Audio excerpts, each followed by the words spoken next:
James Patrick Kelly, a Hugo Award-winning author, wrote the cyberpunk science fiction short story, The Prisoner of Chillon, which was first published in the June 1986 issue of Asimov's science fiction magazine. This story is a sequel to Kelly's earlier work Solstice, featuring the Cage family, a group whose lives intertwine with cutting-edge technology and the criminal underworld, both as creators and pirates of this technology. In The Prisoner of Chillon, the protagonist, a seasoned journalist, believes she's documenting an exciting heist. However, things quickly spiral out of control, forcing her to seek refuge with a mysterious figure inhabiting the ruins of Chillon Castle. The narrative is told from the perspective of Wynne Cage, a character introduced as a child in Solstice. Now a spook journalist for Infoline, Wynne embeds with criminals to later report on their activities. At the story's onset, Wynne is on a daring airborne escape with Django, the sole survivor of a botched robbery. Their shuttle is set to crash land in Switzerland, a desperate plan B after the shuttle's pilot, Yellow Baby, is killed mid-heist. Though the theft was impressive, neither Wynne nor Django understands the true nature of wildlife, the program they stole. Wynne, driven by her addiction to adrenaline, seeks out dangerous situations to avoid confronting her emotional and psychological wounds.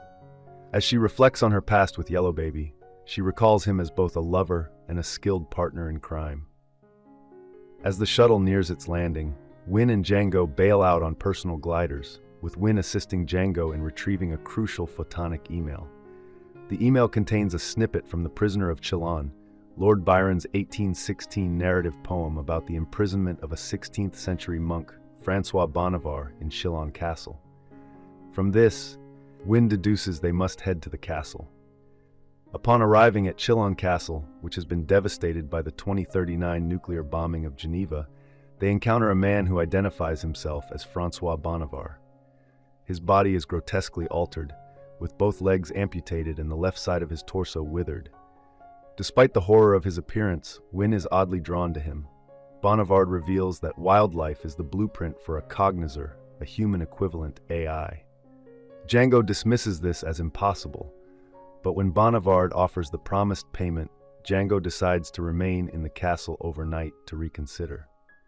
Meanwhile, Wynne contacts her employer, Infoline, letting them know she is nearing the end of her story and needs extraction. She is stunned to receive a pre-recorded message from her boss, Jerry McMillan, revealing that the stolen wildlife program is actually a highly classified weapon system. As a result, anyone who knows about it is now a target, not only of EU ops, but also of US federal agents and private security forces. Infoline has erased all records of her, and she is now on her own. The next morning, Bonivard demonstrates a mechanical spider that has been specially designed to fit his disfigured body, allowing him to move using its arm-like appendages. He reveals that this spider represents his true sense of comfort. In what was once an armory, Bonivard has cultivated a hydroponic garden, a stark contrast to the ruins surrounding him. Wynne kisses Bonivard, more out of pity than desire, but the moment quickly loses its significance when he flatly tells her that he is going to die soon.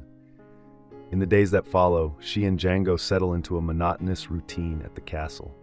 Django refuses to finalize the wildlife deal until he understands what the program truly does, leaving them in limbo. Meanwhile, he persistently pursues Wynne for sexual favors, which she consistently rebuffs. A few days later, Wynne learns from Ego that Bonivard's true identity is Karl Fnoodle. That night, she has unsettling dreams of Bonivard's mutilated body, only to realize, to her horror, that she is not repulsed by it. Django secretly makes copies of wildlife, and when Wynne presses him about Karl Fnoodle's past, he reveals that Fnoodle was once a notorious criminal. However, after being caught by ops, he was tortured and killed, with a video of his demise circulated as a warning to others.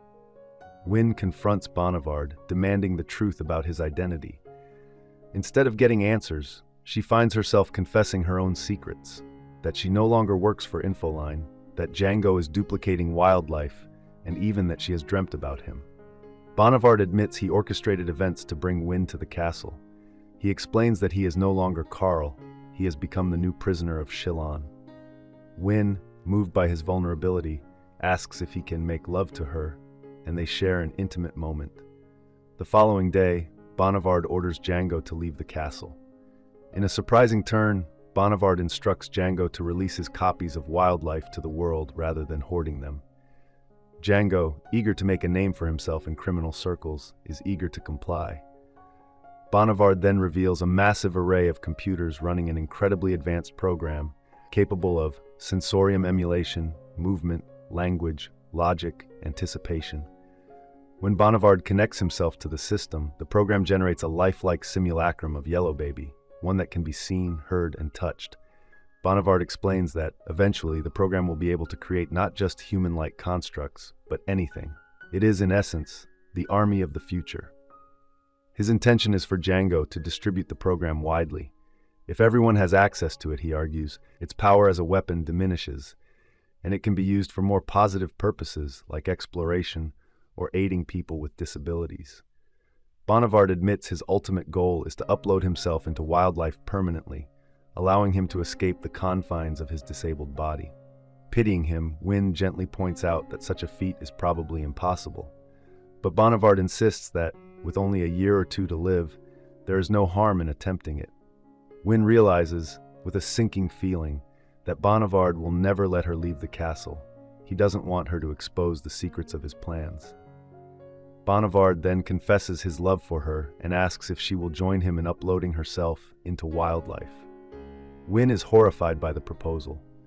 While she was initially drawn to him because his physical disfigurement mirrored her own emotional scars, she now sees how desperate he truly is. On the verge of running away, she suddenly understands that Bonivard would actually let her go, even at great personal risk. Seeing the depth of his love for her, she makes the decision to stay with him for at least 2 more years. Thank you for watching. If you enjoy this video, leave a like and subscribe.